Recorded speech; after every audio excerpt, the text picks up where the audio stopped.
You're listening to my WorldNet Daily exclusive audio article.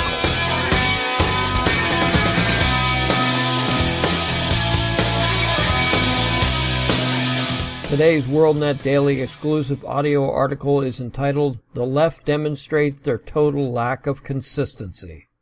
The other day I was discussing, with fellow geeks, the still ongoing rioting, looting, destruction of property, and general violence in cities throughout our country.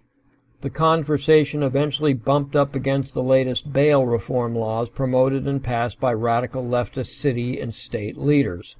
And this got me to thinking about the juxtaposition of what leftists think is important and what isn't. In other words, just how consistent are they? In states and cities controlled by leftists, the waiting period to purchase a gun can range from 3 days to 30 days, like in New York. Regardless whether a law-abiding citizen does everything right, which law-abiding citizens tend to do, the waiting period is still the same.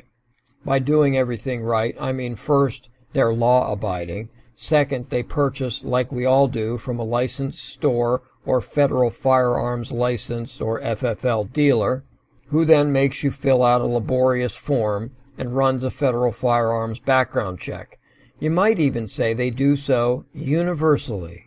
That should be sufficient, but of course it isn't in states and cities controlled by anti-gun leftists. You still have to wait. The reason behind this delay is said, in typical feel-good fashion, to be a cooling-off period, time to ponder the wrongness of your decision to purchase a death machine designed for one purpose, killing innocents. Quote, "The idea behind a cooling-off period is to give people a period of time to cool down and lower their emotions," unquote. That sounds reasonable if you begin with the assumption that everyone wanting to buy a gun is an over-emotional maniac, which of course leftists do. Regardless, a cooling-off period sounds important to leftists. Or does it? Surprisingly, buying a gun seems to be about the only thing one has to cool off over. What about killing another human being? By this, I mean abortion. And this assumes you think that mass growing inside a woman isn't a Cuisinart or a Buick, but the only thing it can be, a human being. Yet, if it's important enough to cool off before legally buying a firearm, it seems logical that the same should apply to ending a human life. Well, you'd be wrong, Daniel-san. In states like New York, there is no waiting period at all. Unlike buying an inanimate object and having to cool your heels for up to 30 days, one, even a minor, can walk into a Planned Parenthood pregnant and walk out free and clear, as Obama would say, not being punished with a baby. No waiting period, no heel cooling. "Oh, your baby is beautiful. What's her name?" It's punishment. But what of my original premise? Why bring up bail reform? After all, they named it reform, so it must be better than the old system, right?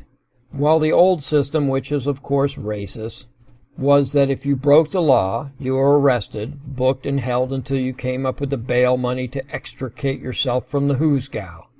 If you couldn't, you didn't get out. Pretty simple. But that won't do in these woke times.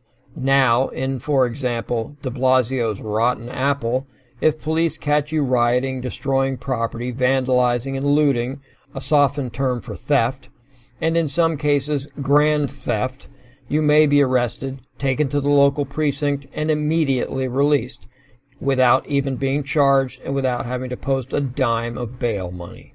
Once again, no cooling-off period for amped-up rioters, giving them plenty of time to rejoin their thug buddies and get right back to destroying and stealing, barely skipping a beat.